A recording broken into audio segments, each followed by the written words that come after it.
नमस्कार दोस्तों, daily current affairs programme में आपका स्वागत है। इस प्रोग्राम में स्टार्टिंग में आपको 2 क्वेश्चन दिया जाता है। इसके अलावा अन्य इन्फॉर्मेशन जो भी होगा उसके बारे में बात करेंगे। इसी प्रोग्राम में टॉपिक ऑफ डे में राष्ट्रीय और अंतर्राष्ट्रीय स्तर पर जो कॉन्सेप्ट चर्चा का विषय बना होगा उसके बारे में बात करेंगे और इंडियन मैप और वर्ल्ड मैप के अनुसार जो जगह चर्चा और समाचार सुर्खियों में होगा उसके बारे में बात करेंगे। तो आइए करंट अफेयर्स का पहला क्वेश्चन जो है आपके स्क्रीन पर है। करेगा 27वीं सीनियर राष्ट्रीय बैडमिंटन चैंपियनशिप में महिला एकल का खिताब किसने जीता है? तो आपके सामने 4 ऑप्शन है। सूर्य सूर्य करिश्मा तमारी या तन्वी पात्री या अश्वनी भट्ट या शिखा गौतम। ये आपके पास 4 ऑप्शन है। तो हमारा जो ऑप्शन हो जाएगा ऑप्शन नंबर ए हो जाएगा। Option number A. ठीक, देखिएगा, ये जो है तन्वी तन्वी पात्री जो है इनको हराकर इन्होंने गोल्ड मेडल अपने नाम किया है। यानी कि किनको हराया है? तो तन्वी पात्री को इनको हराया है और हराकर अपने नाम पर गोल्ड मेडल इन्होंने कर लिया है। अब यहीं पर अगर जो आपसे पूछ देता है कि एकल पुरुष एकल में कौन जीता है, याद रखिएगा, आपसे पूछ दे कि पुरुष एकल में कौन जीता है, तो याद रखिए ऋत्विक जो है इन्होंने भरत राघव राघव को हराकर, यानी कि पुरुष एकल आपसे पूछ दे कि पुरुष एकल में कौन जीता है, तो ऋतिक ऋतिक संजीव एस है। याद रखिए ऋतिक संजीव एस इन्होंने जीते हैं। किनको हराकर? तो भरत राघव को हराकर ये अपने नाम किताब कर लिए हैं। ठीक है, पुरुष एकल में आपसे अगर जब पूछ देता है तो चलिए अगला क्वेश्चन देखते हैं। अगला नंबर क्वेश्चन जो है हमारे पास, देखिए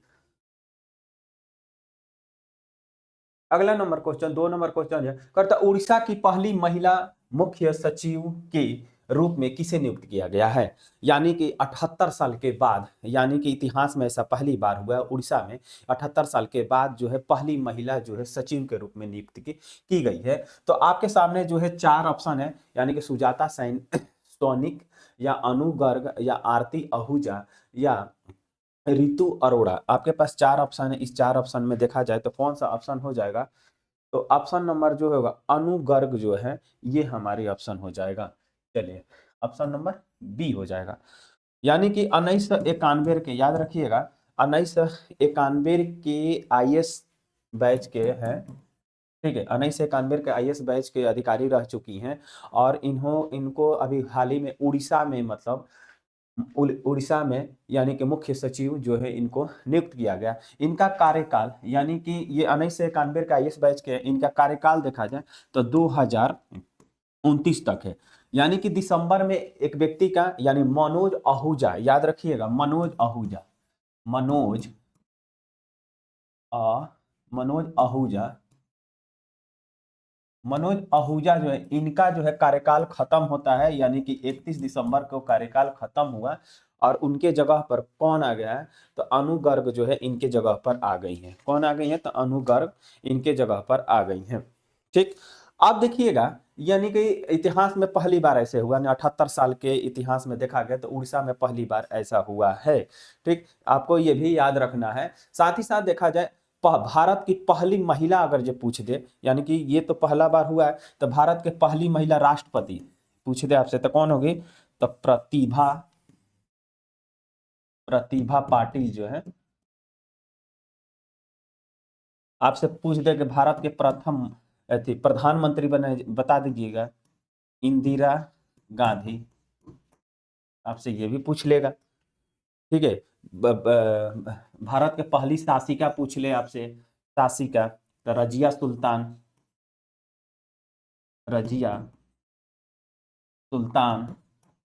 ठीक है, ठीक है, ऐसे ही आपको पूछ ले कि गवर्नर कौन है, तो सरोजिनी नायडू आपका गवर्नर मिल जाएंगे। और उसके बाद देखा जाए सुचेता कृपलानी आपको है जो उत्तर प्रदेश के सीएम रह चुकी हैं।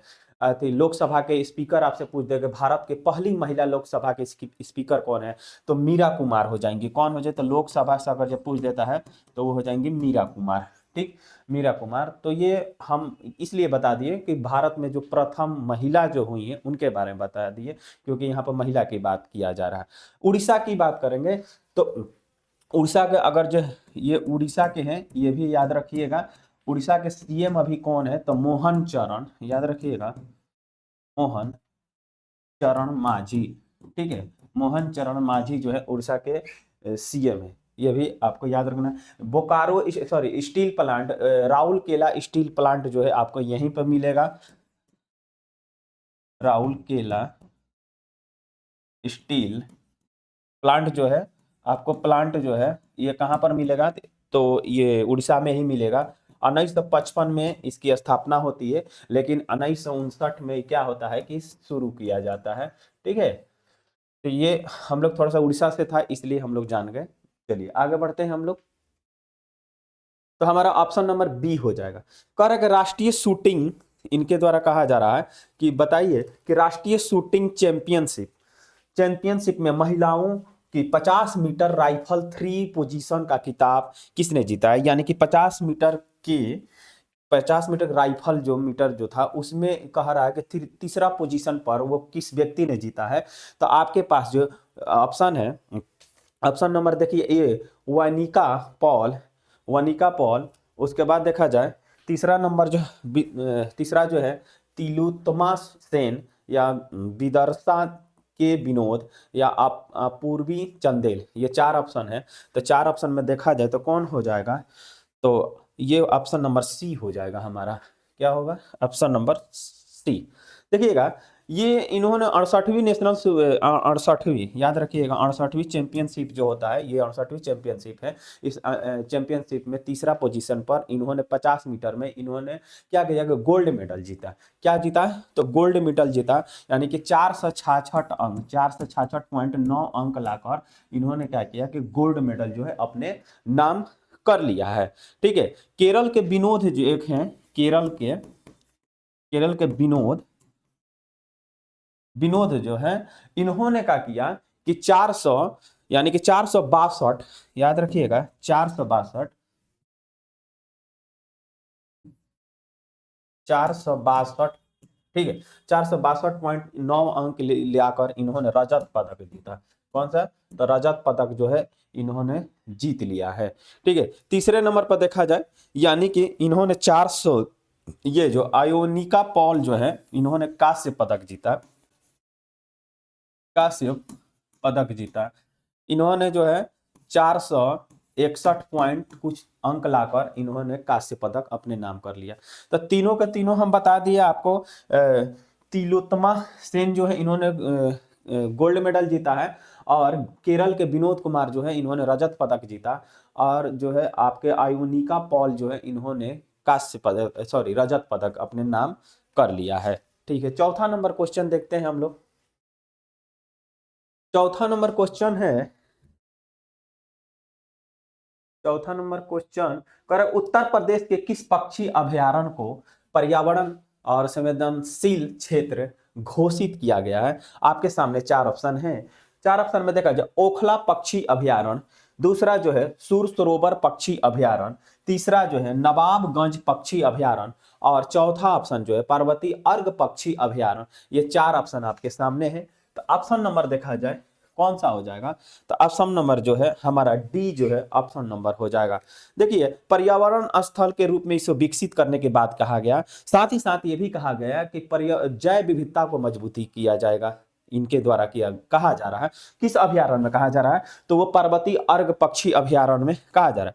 अब ये कहां पर है, सबसे बड़ी बात है, तो ये गोंडा जिला में, याद रखिएगा गोंडा में है, उत्तर प्रदेश के गोंडा जिला में ये स्थित है।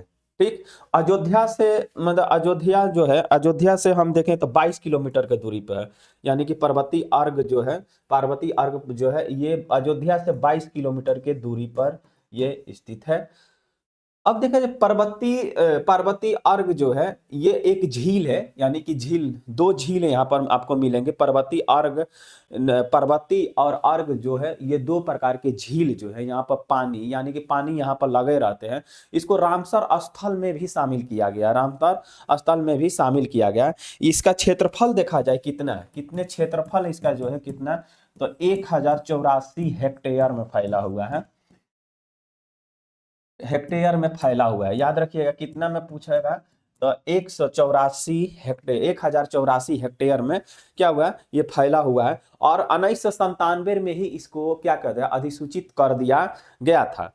रामसर स्थल में भी इनको क्या किया गया, नामित किया गया और कहा गया कि अगर जे इस पर्यावरण पक्षी जो है, इसको अगर हम संरक्षण किया जा रहा है तो धीरे धीरे उत्तर प्रदेश में देखा गया है कि पक्षी अभयारण्यों की संख्या जो है बढ़ते जा रही है। ठीक है, अब देखा जाए ये जो है अर्धभूमि दिवस के रूप में इसको नामांकित किया गया है और जलवायु परिवर्तन मंत्रालय के द्वारा ये आयोजन किया गया है। अब हम जहां तक है कि कुछ ओखला पक्षी अभयारण्य की बात करेंगे, तो ओखला पक्षी अभयारण्य भी आपको कहां पे पड़ेगा, तो उत्तर प्रदेश में ही पड़ता है।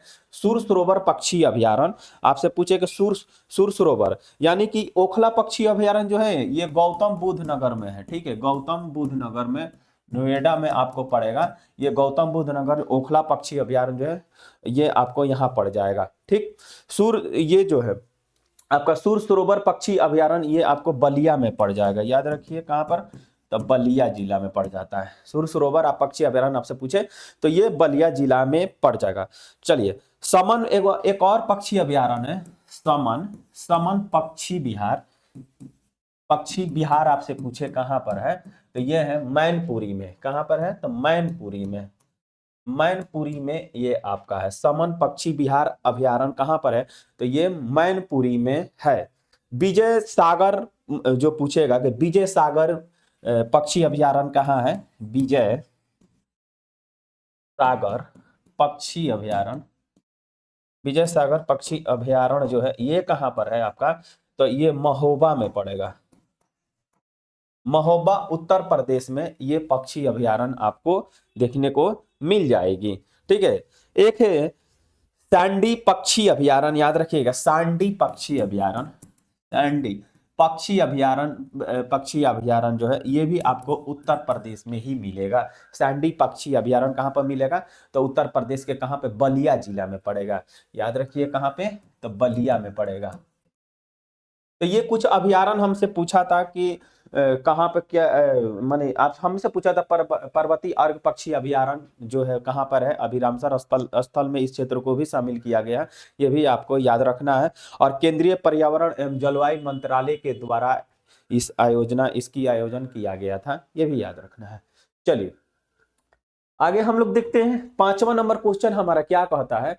5वां नंबर, तो इसका ऑप्शन नंबर डी हो जाएगा। 5वां नंबर क्वेश्चन देखिए क्या कह रहा है। चलिए 5वां नंबर क्वेश्चन जो है, किस स्टार्टअप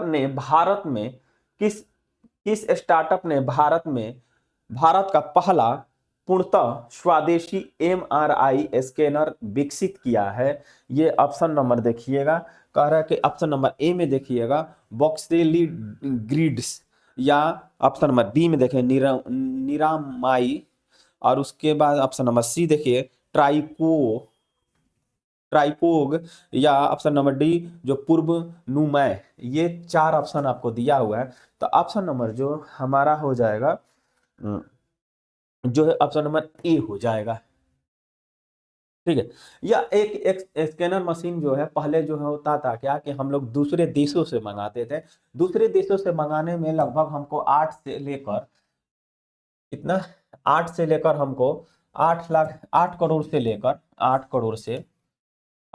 लेकर हमको 15 करोड़ रुपए तक ले खर्चा पड़ जाता था। ठीक है, लेकिन भारत ने अब क्या किया है कि स्वदेशी स्कैनर निर्माण करने की बात कही है और कर भी लिया है। तो इससे कहा जा रहा है कि मेडिकल के क्षेत्र में यानी कि स्वास्थ्य के क्षेत्र में कहा जा रहा है एक क्रांतिकारी के रूप में निर्भर होगा। और साथ ही साथ ये भी कहा जा रहा है कि जो हम लोग स्कैन वगैरह कराते हैं, ठीक है, तो उसका क्या होगा कि फीस भी कम होगा और कहीं ना कहीं हमारे देश के विकास की भागीदारी में ये भाग लेगा। ठीक है, उसके बाद देखा जाए इसमें कह रहा है कि ये जो कह रहा है कि हेल्थ सेंटर में देखा जाए एक टर्निंग पॉइंट लेकर आएगा। ठीक है, भारत में स्वदेशी पूरी तरह से ये निर्मित भारत में ही पूरी तरह से निर्मित करता। भारत पहले जो क्या करता था कि आयात करता था, दूसरे देशों से मंगाता था, लेकिन अब भारत जो है खुद विकसित कर लिया है। ठीक है, ये पूरी तरह से क्या है, पूर्णतः स्वदेशी है। तो ऑप्शन नंबर क्या हो जाएगा हमारा, ए हो जाएगा। ये आपको याद रखना है। चलिए 6ठा नंबर क्वेश्चन देखिए क्या कह रहा है। हाँ, ये कहाँ पर लगाया गया है? तो महाराष्ट्र में लगाया गया, ये याद रखिएगा। ये कहाँ पर लगाया गया है? तो महाराष्ट्र में लगाया गया एक कैंसर हॉस्पिटल है जो है, ठीक है, वहीं पर ये लगाया गया है। कैंसर हॉस्पिटल जो है वहीं पर ये लगाया गया है, ठीक है। चलिए, चंद्रपुर जिला याद रखिए कहाँ पर? तो महाराष्ट्र के चंद्रपुर जिला जो है वहीं पर ये लगाया, कैंसर हॉस्पिटल में सबसे पहले लगाया गया। और ये भारत की कंपनियों के द्वारा निर्माण किया गया, ठीक है। एमआरआई लॉजी है, टेक्नोलॉजी देखा जाए ये भारत से ही, भारत का ही है। दूसरा बात है कि छोटे छोटे शहरों में और सरकारी अस्पतालों में इसको धीरे धीरे बढ़ोतरी करके लगाया जाएगा, जिससे क्या होगा कि स्वास्थ्य के क्षेत्र में लोगों को एक सुविधाजनक मिलेगा, ठीक। उसके बाद देखिएगा एमआरआई जांच जो होगी वो एक सस्ती होगी, सेवा सुलभ होगा, और मेडिकल और टेक्नोलॉजी के क्षेत्र में कहीं ना कहीं जो भारत जो है आगे बढ़ता दिखाई दे रहा है। और एआई के सहायता से भी और स्वास्थ्य के क्षेत्र में जो है क्रांति लाने की बात कहा जा रहा है, ठीक। तो ऑप्शन नंबर जो हो जाएगा हमारा ए हो जाएगा। चलिए, अगला क्वेश्चन हम देखते हैं कि अगला क्वेश्चन हमारा क्या कह रहा है। अगला क्वेश्चन जो है देखिए 6 नंबर क्वेश्चन है। कह रहा है कि जलंधर में आयोजित हरिवल्लभ पंत संगीत, ठीक है, संगीत संगीत सम्मेलन 2025 में कौन सा संस्करण किया गया?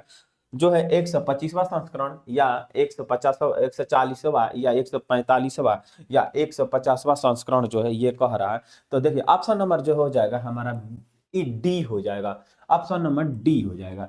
ये देखिएगा, ये जो हर साल की बात करेंगे, यानी कि 26 से लेकर 28 दिसंबर तक लिए प्रोग्राम चला हुआ है। और इस प्रोग्राम में देखा गया कि यहाँ पे ये एक जलंधर जो है, जलंधर यानी पंजाब के क्षेत्र में, यहाँ पर जो है तो 26 से लेकर 28 दिसंबर तक लिए प्रोग्राम चला। इस प्रोग्राम में एक देवी तालाब मंदिर जो है, कौन सा मंदिर? देवी तालाब, याद रखिएगा, देवी तालाब मंदिर जो है, देवी तालाब मंदिर जो है उसी के समीप ये जो प्रोग्राम किया गया। तो हम लोगों से कई क्वेश्चन ये भी पूछ सकता है कि कहाँ पर किया गया, तो देवी तालाब मंदिर जो उसी में किया गया।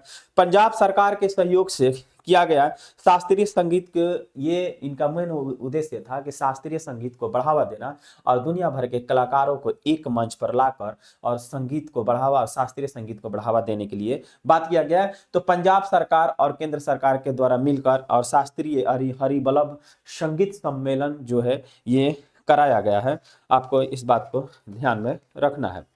चलिए, इसमें देखा गया जो है यहाँ पर दुनिया भर के कलाकार, तो सॉरी, भारतवर्ष के जितने भी कलाकार हैं वो सभी लोगों ने इसमें भाग लिया है।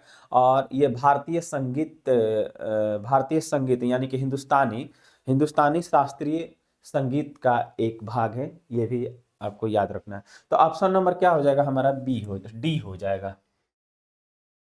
ले आगे देखते हैं हम लोग। आगे क्वेश्चन जो है हमारा,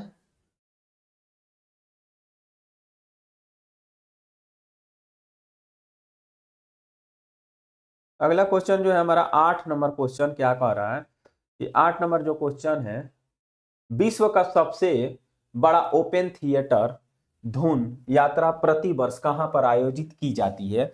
तो ये जो है 4 ऑप्शन है आपके पास। इस 4 ऑप्शन में देखा जाए तो पूरी उड़ीसा में, या भुवनेश्वर उड़ीसा, या बरगढ़ उड़ीसा, या कटक उड़ीसा, ये 4 ऑप्शन दिया हुआ है। चारों ऑप्शन जो है, चारों जगह जो आपको उड़ीसा में ही पड़ता है, लेकिन हम लोगों से एक जगह के बारे में पूछ रहा है। तो ऑप्शन नंबर क्या हो जाएगा? बी जो हो जाएगा ऑप्शन नंबर हमारा, ठीक।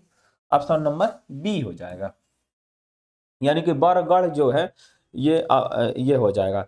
यानी देखिएगा, ये 11 दिन तक ले ये प्रोग्राम चलता है, यानी कि उड़ीसा गवर्नमेंट जो है उसके द्वारा ये कराया जाता है प्रोग्राम, यानी कि ओपन थिएटर, यानी कि दुनिया का सबसे बड़ा ओपन थिएटर जो है 11 दिन तक ले ये प्रोग्राम चलता है। इस प्रोग्राम में देखा जाता है कि यानी कि पूरा मथुरा जो है ये आकर बस जाता है। कहाँ पर? तो उड़ीसा में। उड़ीसा की कौन सी जगह पे?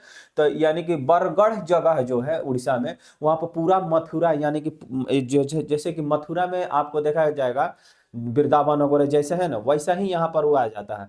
और यहाँ पर कंस यानी कि नाटक किया जाता है, यानी कि आपका राधा कृष्ण इन सब का नाटक 11 दिन तक ले ये प्रोग्राम किया जाता है। यानी कि पूरा उड़ीसा में क्या हो जाता है? मथुरा बन जाता है। आपको ये याद रखना है। ठीक है। इसको Guinness Guinness book of world record में भी शामिल कर दिया गया। कौन सा? धनु यात्रा जो है, इसको गिनीज बुक वर्ल्ड में भी शामिल कर दिया गया है। ये भी आपको याद रखना है, ठीक है। हर माने दिसंबर में मनाया जाता है, माने हर बार देखा जाए तो ये दिसंबर में ही शुरू किया जाता है, और ये एक राष्ट्रीय त्योहार भी इसको घोषित कर दिया गया है। तो ये कहाँ पे मनाया जाता है? तो उड़ीसा में मनाया जाता है, ये भी आपको याद रखना है, ठीक है। चलिए आगे बढ़ते हैं हम लोग।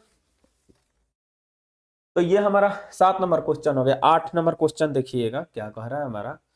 8 नंबर क्वेश्चन, 8 नंबर क्वेश्चन देखिए। 8 नंबर क्वेश्चन कह रहा है कि बिहार में पहले परम रुद्र, बिहार में करेंगे, बिहार में पहले परम रुद्र सुपर कंप्यूटर का उद्घाटन कहां पर किया गया है, ये पूछ रहा है, ठीक है। तो आपके सामने जो ऑप्शन दिया है कि पटना विश्वविद्यालय, भारतीय प्रौद्योगिकी संस्थान पटना, यह नालंदा विश्वविद्यालय, या Birla institute institute of technology Patna. तो ये 4 ऑप्शन दिया है। तो ऑप्शन नंबर देखा जाए तो हमारा ये हो जाएगा, ठीक। ऑप्शन नंबर ए हो जाएगा। कहा जा रहा है कि सुपर कंप्यूटर लगा देने से यहाँ पर यानी कि 10 विभागों में, यानी कि कह रहा है कि अगर जो भारत ये आईआईटी पटना विश्वविद्यालय में अगर जो है अगर जो लग जाता है तो यहाँ पर करीबन 10 विभागों में, 10 विभागों में जो है जो गति से काम नहीं चल पा रहा है, वो जो है 10 विभागों में अब तेजी से, यानी कि सुपर कंप्यूटर आ जाने से काम जो है तेजी से चलेगा।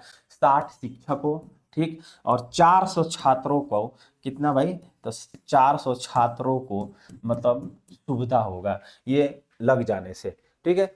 अब यहाँ पर जो है थे अमितेश कुमार जो है, अमितेश याद रखिएगा, अमितेश, अमितेश कुमार ने यह सूचना दिया कि अमितेश कुमार ने यह सूचना दिया कि देश भर में देखा जाए तो अभी जो है 37 सुपर कंप्यूटर लग चुके हैं पूरे, मतलब भारतवर्ष की बात कर रहे हैं। तो भारत में अभी तक जो है कितने सुपर कंप्यूटर लग चुके हैं? तो 37 जो है सुपर कंप्यूटर लग गए हैं। ये किसके द्वारा कहा जा रहा है? तो अमितेश कुमार के द्वारा ये कहा जा रहा है, स्थापित हो चुका है। परम रुद्र जो है टेराप्लक्स यानी कि 838, कितना भाई? तो 838 टेरा प्लक्स जो है इसकी क्षमता है। 838 टेरा प्लक्स जो है इसकी क्षमता है, आपको ये भी याद रखना है। भारतीय शिक्षण संस्थान अनुसंधान और विकास गतिविधियों में एक कहा जा रहा है कि एक नई क्रांति लेकर आया जाएगा। बिहार और पूर्वांचल क्षेत्रों में कहा जा रहा है सुपर कंप्यूटर अगर जो हम लगा देते हैं तो इसके चलते क्या होगा कि काम तो तेजी से होगा और एक कंप्यूटर क्षेत्र में एक क्रांति भी आएगी। इसके साथ ही कहा जा रहा है कि आगे चलकर सुपर कंप्यूटर तो एक लग गया, उसके बाद भी हम लोग सुपर कंप्यूटर लगाने के प्रयास करेंगे। आपसे पूछे कि भारत में सुपर कंप्यूटर का जनक कौन है? कौन है भाई? तो सुपर कंप्यूटर के जनक जो है विजय भटकर। याद रखिए कि भारत में सुपर सुपर कंप्यूटर का जनक आपसे पूछ दे कि कौन है, तो विजय भटकर, विजय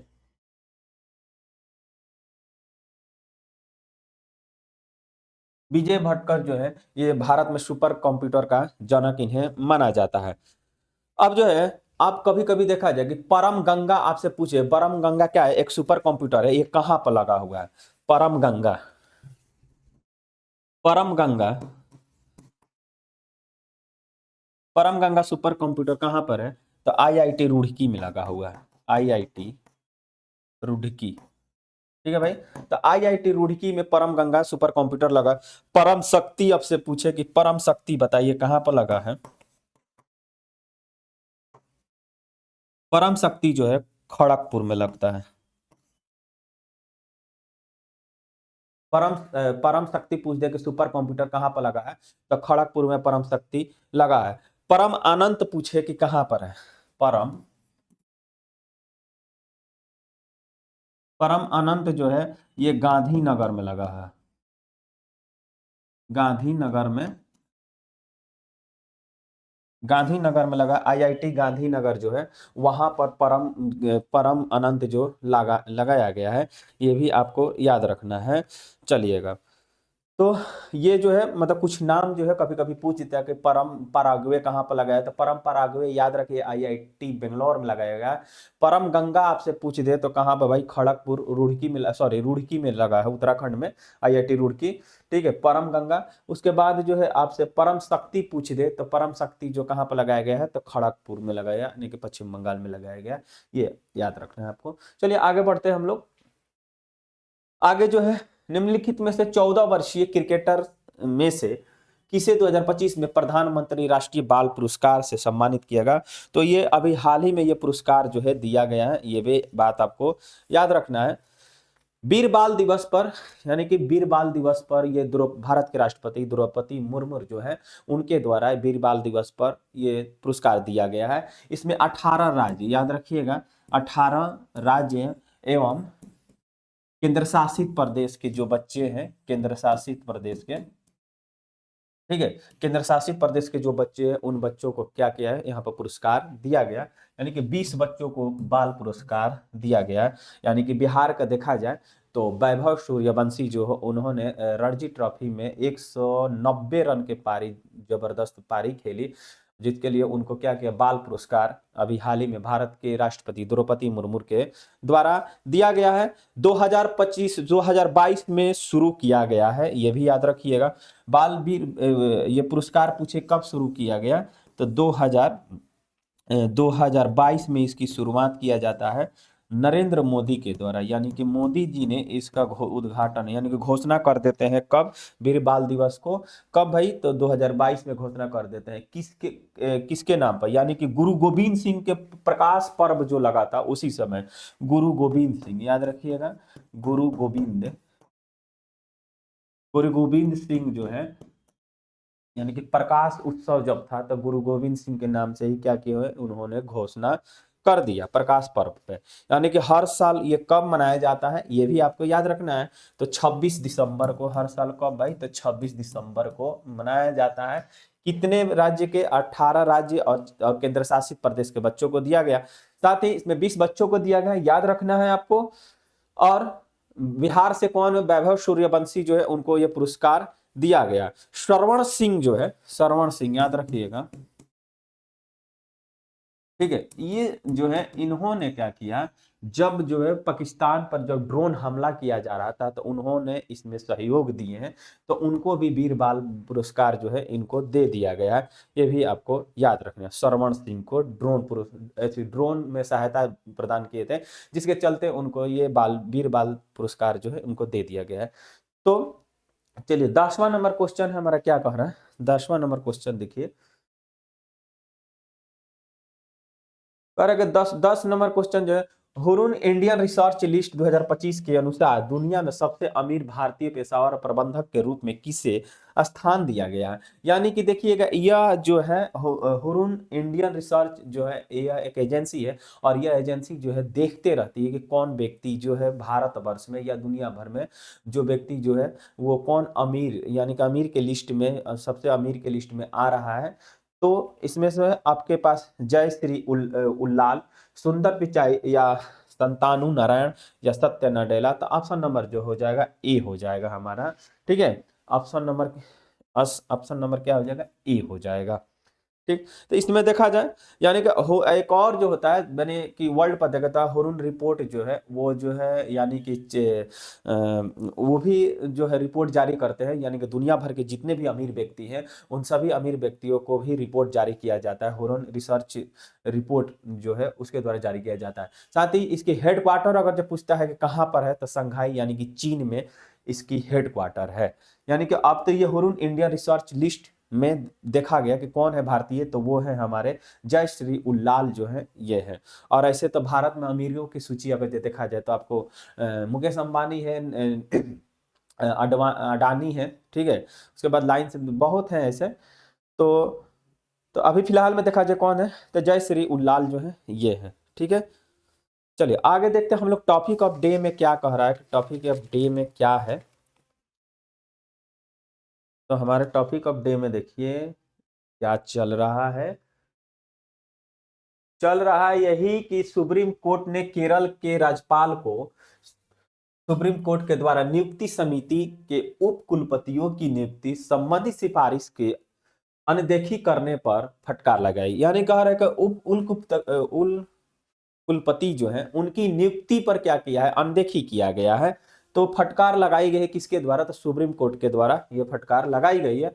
और दोनों के बीच राज्यपाल के जो है, राज्य और राज्यपालों के बीच में क्या हो रहा है, थोड़ा सा तनाव चल रहा है, यानी कि तनाव चल रही है उनके बीच में। तो आइए हम लोग देखते हैं कि क्या है।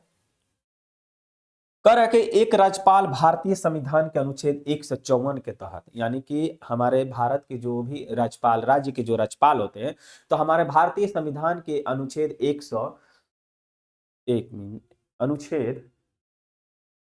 154 के तहत राज्य में संवैधानिक प्रमुख होते हैं। यानी कि हमारे राज्यपाल की नियुक्ति, जो राज्य में जो राज्यपाल होते हैं उनकी नियुक्ति जो है हमारे भारत के राष्ट्रपति के द्वारा नियुक्त किया जाता है, नियुक्ति की जाती है। अनुच्छेद 100 कितने के भाई, तो अनुच्छेद जो है, यानी कि अनुच्छेद 155 के तहत जो है भारत के हर राज्य में एक राज्यपाल होंगे। उनकी नियुक्ति कौन करते हैं, तो वो हमारे भारत के राष्ट्रपति के द्वारा नियुक्ति किया जाता है। तो ये कहा जा रहा है कि अनुच्छेद 154 के तहत राज्य के संवैधानिक प्रमुख होते हैं। तो वाकई में राज्य के संवैधानिक कार्यपालिका शक्ति, राज्य की कार्यपालिका शक्ति इन्हीं के हाथ में निहित होती है, यानी कि राज्यपाल साहब के हाथ में नियुक्त होती है। किसी भी प्रकार के अगर जो राज्य में देखा जाता है कि अगर जो मुख्यमंत्री या मंत्री परिषद से किसी भी प्रकार को अगर जो सरकार चलाने में या अराजकता फैल जाती है, देखा जाता है कि सरकार अब इनसे नहीं चल पाती है, तो भारत की यानी कि राष्ट्रपति के द्वारा जो व्यक्ति नियुक्त किया जाता है, यानी कि राज्यपाल को जो नियुक्त किया जाता है, वो देखते हैं कि भाई अब इनसे नहीं चलने वाला है, तो तुरंत क्या करते हैं कि राष्ट्रपति महोदय को ये सूचना देते हैं कि जो है ये राज्य में अराजकता फैल गई है, अब कंट्रोल से बाहर है, तो तुरंत क्या किया जाता है, राष्ट्रपति शासन लागू कर दिया जाता है। ये भी याद रखिएगा। भारत के राष्ट्रपति द्वारा 5 वर्ष के लिए कार्यकाल के लिए नियुक्त किया जाता है और वो राष्ट्रपति की सुविधा अनुसार कार्य करते हैं। यानी और हालांकि दुर्लभ मामलों में समय से पहले कार्यकाल समाप्त हो जाता है, यानी कि प्रसाद पर्यंत अनुसार रहते हैं। यानी कि भारत के राष्ट्रपति जो है वो नियुक्त करते हैं, कहते हैं कि देखिए आपका समय पूरा हो जाएगा तो आप तो हट ही जाएंगे, लेकिन समय से पहले भी हम क्या कर सकते हैं, आपको हटा सकते हैं, इसमें किसी भी प्रकार का कोई डाउट नहीं है। यानी कि उनके प्रसाद पर्यंत्र जो है उनके अनुसार वो बैठते हैं और हटते हैं। ठीक, चलिए आगे बढ़ते हैं हम लोग इसमें। आगे देखिए क्या कह रहा है, करे राज्य की कार्यपालिका कार्यकारी क्रिया औपचारिक रूप से राज्यपाल के नाम पर ही की जाती है, जबकि वास्तविक कार्यकारी अधिकार मुख्यमंत्री के द्वारा किया जाता नहीं। यानी कि एक होता ऑफिशियल, एक होता अनऑफिशियल। तो इनके कहा जा रहा है कि औपचारिक रूप से राज्यपाल पर ही की जाती है, जबकि कार्य की सबसे अधिकार देखा जाए तो वो राज्य के मुख्यमंत्री के पास होता है ये, और मंत्री परिषद के पास होता है। ठीक है, राज्यपाल के पास मंत्रिमंडल नियुक्ति करने और बर्खास्त करने, राष्ट्रपति शासन की सिफारिश और विधेयक राष्ट्रपति के अनुमोदन के लिए मन आरक्षित किया जा सकता है। यह इनको कहना है, मतलब कि राज्यपाल के पास ऐसी शक्ति है जो वो राज्य के जो मंत्री परिषद होते हैं उसमें जो मंत्री बने रहते हैं उनको क्या कर सकते हैं कि मुख्यमंत्री के सलाह पर उनको बर्खास्त भी कर सकते हैं, उनको हटा भी सकते हैं। कोई ऐसा बिल आता है तो राज्यपाल जो है वो आरक्षित अपने पास क्या कर सकते हैं, रख सकते हैं। ठीक है, राष्ट्रपति के अनुमोदन के लिए आरक्षित करने का अधिकार जो है उनके पास है। किसके पास, तो राज्यपाल के पास। चलिए आगे बढ़ते हैं हम लोग। आगे करेगा उपराज्यपाल, यानी कि एलजी जो होते हैं, लेफ्टिनेंट गवर्नर जो होते हैं, वो 5 केंद्र शासित प्रदेशों में होते हैं। ठीक है, यानी कि ऐसा केंद्र शासित प्रदेश जहां पर क्या होता है कि वहां पर मुख्यमंत्री नहीं होते हैं, वहां पर भारत के राष्ट्रपति जो है अपने तरफ से उपराज्यपाल नियुक्त कर दिया जाता है। जैसे कि दिल्ली में जो है मुख्यमंत्री तो है, लेकिन यहाँ पर भी एलजी है। यानी कि उसके बाद देखा जाए अंडमान निकोबार द्वीप समूह है, लद्दाख है, तो ये सभी जो केंद्र शासित प्रदेश जो है वहां पर क्या है, अभी उपराज्यपाल है। लक्षद्वीप है तो वहां पर उपराज्यपाल है। तो कह रहा है कि भारत का नागरिक शासित प्रदेश यानी कि दिल्ली आवश्यक है। कम से कम पुडुचेरी, अंडमान और वर्ष की आयु और संसद निकोबार द्वीप समूह और लद्दाख राज्य विधानसभा में जम्मू कश्मीर में नहीं होना चाहिए। इनके द्वारा कहा जा रहा है कि उपराज्यपाल जो है यहाँ पर, एक मिनट, कम से कम 35 पुडुचेरी अंडमान और 35 वर्ष 35 वर्ष या संसद या राज्य विधानसभा का सदस्य, सॉरी ये थोड़ा सा मिस्टेक हो गया है यहाँ पे। उपराज्यपाल 5 केंद्र शासित प्रदेशों में यानी कि दिल्ली, पुडुचेरी, अंडमान और निकोबार द्वीप समूह, लद्दाख और जम्मू कश्मीर के संवैधानिक प्रमुख के रूप में कार्य करते हैं। ठीक है, यानी कि यहाँ पर जो है केंद्र शासित प्रदेश में उपराज्यपाल आपको मिलेंगे। शेष देखा जाए, शेष 3 केंद्र शासित प्रदेश, यानी कि चंडीगढ़ क्या है, हमारा केंद्र शासित प्रदेश के ही दर्जा में है। यानी कि आपको देखा जाए हरियाणा और पंजाब का मुख्य रूप से संयुक्त रूप से राजधानी चंडीगढ़ में ही आपको पड़ता है। चंडीगढ़ दादर और नागर हवेली एवं दमन और दीप और लक्षद्वीप के प्रशासनिक प्रमुख होते हैं कौन, तो उपराज्यपाल। उपराज्यपाल उपराज्यपाल प्रशासनिक राज्यपालों की तरह ही कार्य करते हैं। यानी कि भारत में जो राज्य के राज्यपाल जो होते हैं, जो राष्ट्रपति के द्वारा नियुक्त किए, ये भी राष्ट्रपति के द्वारा ही नियुक्त किए जाते हैं। तो राज्य में जो राज्यपाल होते हैं वो जैसे जैसे कार्य करते हैं वैसे ही इनका भी कार्य होता है। केंद्र और क्षेत्रीय सरकारों के बीच संपर्क और का पुल बनाते हैं ये, यानी कि केंद्र शासित प्रदेश के जो लेफ्टिनेंट गवर्नर जो होते हैं वो क्या करते हैं, केंद्र शासित प्रदेश के बीच में एक, कहने का मतलब है कि पुल या मजबूती का काम करते हैं। चलिए आगे बढ़ते हैं हम लोग। इसमें क्या है, करके राज्य के राज्यपाल की नैतिक भूमिका क्या है। राज्यपाल संवैधानिक प्रमुख और केंद्र का प्रतिनिधि दोनों रूप से कार्य करते हैं। यानी कि राज्य के तो करते ही हैं, साथ ही साथ जो है केंद्र का भी वो करते हैं, जिसमें से राज्य की स्वेता और केंद्र के अधिकारों में संतुलन बनाए रखते हैं। यानी कि केंद्र और राज्य के बीच में क्या करते हैं, एक बांध के यानी कि पुल के निर्माण के पुल के तरह काम करते हैं। कार्य में केंद्र सरकार और राज्य सरकार के बीच महत्वपूर्ण समन्वय बनाए रखना, यानी कि केंद्र सरकार और राज्य सरकार के बीच क्या करते हैं, एक महत्वपूर्ण समन्वय के काम करते हैं कौन, तो ये। ठीक,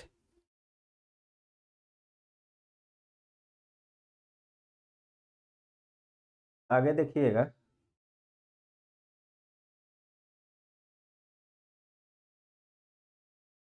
कर भारत का नागरिक होना आवश्यक है। यानी कि राज्यपाल अगर जो कोई भी व्यक्ति बनता है तो उसको भारत के नागरिक होना चाहिए। हाँ भाई, भारत का नागरिक होना आवश्यक है, ये बात आपको याद रखना है। उनकी उम्र कम से कम कितना होना चाहिए, तो 35 वर्ष उनका उम्र होना चाहिए। और सांसद या राज्य विधानसभा का सदस्य नहीं होना चाहिए। यानी कह रहा है कि वो कोई सांसद या राज्य विधानसभा का कोई भी सदस्य उनको नहीं होना चाहिए, वो उनको राज्यपाल बनाया जा सकता है। किसी भी लाभकारी पद पर धारण नहीं करना चाहिए उनके। अगर जो भारत के राज्यपाल यानी राज्य के राज्यपाल अगर जो बनना चाहते तो वो किसी भी पद पर यानी लाभ वाले पद पर वो नहीं हो, तब उनको बनाया जा सकता है। हटाना, क्या राज्यपाल जो होते हैं उनको किस विधि के द्वारा, देखिए राष्ट्रपति द्वारा मंत्री परिषद के सलाह पर किया जा सकता है। यानी कि राज्यपाल को अगर जो हटाना है तो राज्य के यानी कि सॉरी राज्यपाल को अगर जो हटाना तो राष्ट्रपति के द्वारा मंत्री परिषद के सलाह पर उनको क्या कर दिया जाता है, हटा दिया जाता है। या राज्यपाल को इस्तीफे के लिए माध्यम से मतलब कहा जाता है कि या तो आप इस्तीफा दे दीजिए। उसके बाद देखिए, भारत सरकार अधिनियम 1935 के तहत राज्यपाल राज्य के द्वारा राज्य के लिए प्रतिनिधि थे। यानी कि राष्ट्रपति मैंने 1935 के अधिनियम के द्वारा राज्यपाल राज्य के लिए ही प्रतिनिधित्व करते हैं, ये याद रखना है। संविधान सभा ने निर्वाचित बनाम नामांकित राज्यपालों की बहस की और मुख्यमंत्री के साथ संघर्ष बचाने के लिए एक नियुक्ति अपनाई। यानी कि इनके कहने का मतलब है कि ये जो निर्वाचित बना नामांकित राज्यपालों की बहस जो चली थी, तो मुख्यमंत्री और राज्यपाल के बीच में साथ संघर्ष के बचाने के लिए ये नियुक्ति प्रणाली अपनाई गई थी। 1948 के प्रारूप संविधान ने राज्यपाल चयन की विधि संविधान सभा के निर्णय पर ही छोड़ी थी। यानी कि 1948 में जो प्रारूप संविधान जो 1948 में हमारे संविधान के जो प्रारूप था, उसमें कहा गया था कि राज्यपाल की चयन जो होता है विधि संविधान सभा के निर्णय पर ही रखा गया था।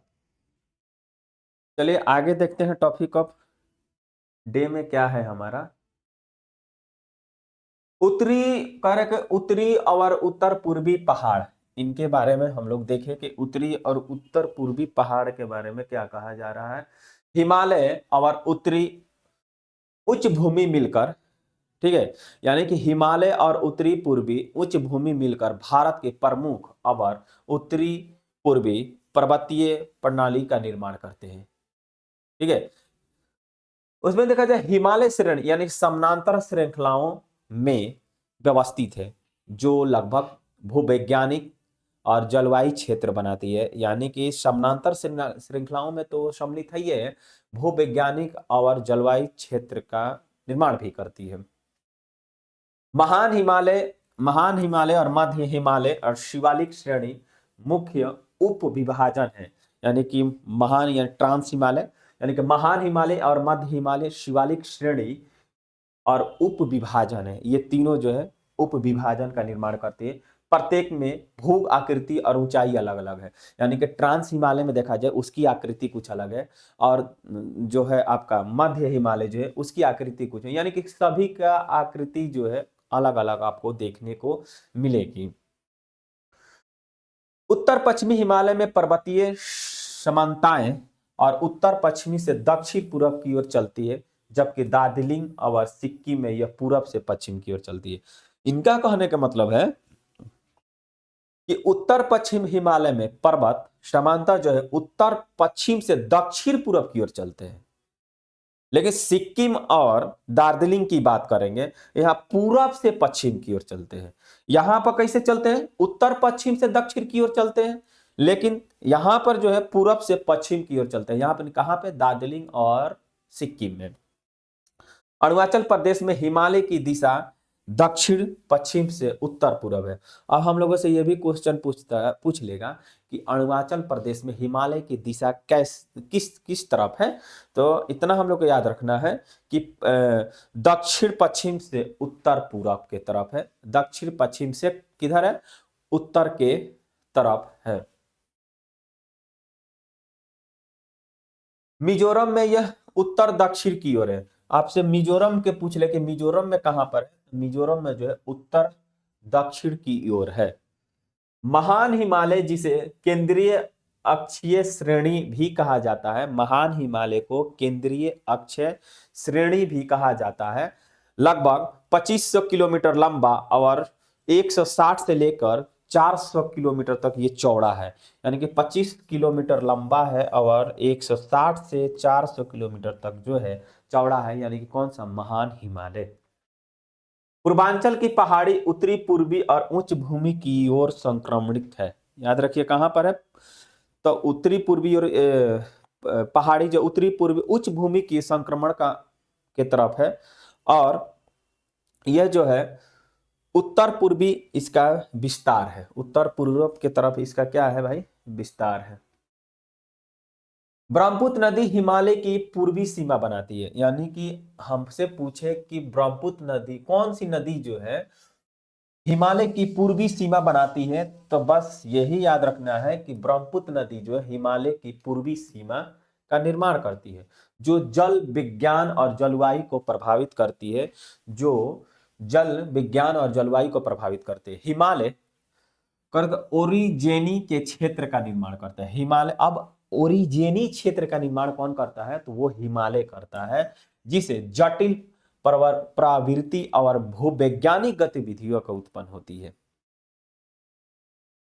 पर्वत मुक्त सैंडस्टोन, यानी कि पर्वत मुक्त सैंडस्टोन, ग्रेनाइट और नीस बने हैं, गनीस से बने हैं, और अधिकांश ढलान के घने वन ढलते रहते हैं। यानी कि इसका जो है पर्वत जो है इसका अधिकांश क्या है, ढलान है, और उस ढलान को घने वन ढक देते हैं। यानी कि जैसे ढलान पर्वत जो है उसकी ढलान नीचे की तरफ थी, तो उस पर क्या करता है कि वन जो है उसको ढक देता है।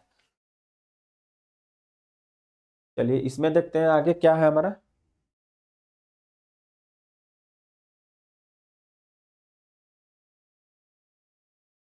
माउंट कटमाई समाचार पत्रों में है, हमारा सुर्खियों में देखते हैं।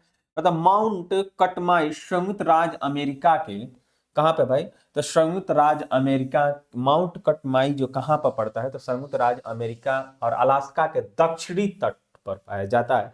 और ये कटमाई राष्ट्रीय उद्यान है। कटमाई राष्ट्रीय उद्यान कहाँ पर पुष्ट है, तो संयुक्त राज्य अमेरिका में है, ये भी याद रखना है। अलास्का के दक्षिण तट पर है कटमाई राष्ट्रीय उद्यान। स्थित एक प्रमुख ज्वालामुखी का शिखर है। कौन? कटमाई राष्ट्रीय उद्यान।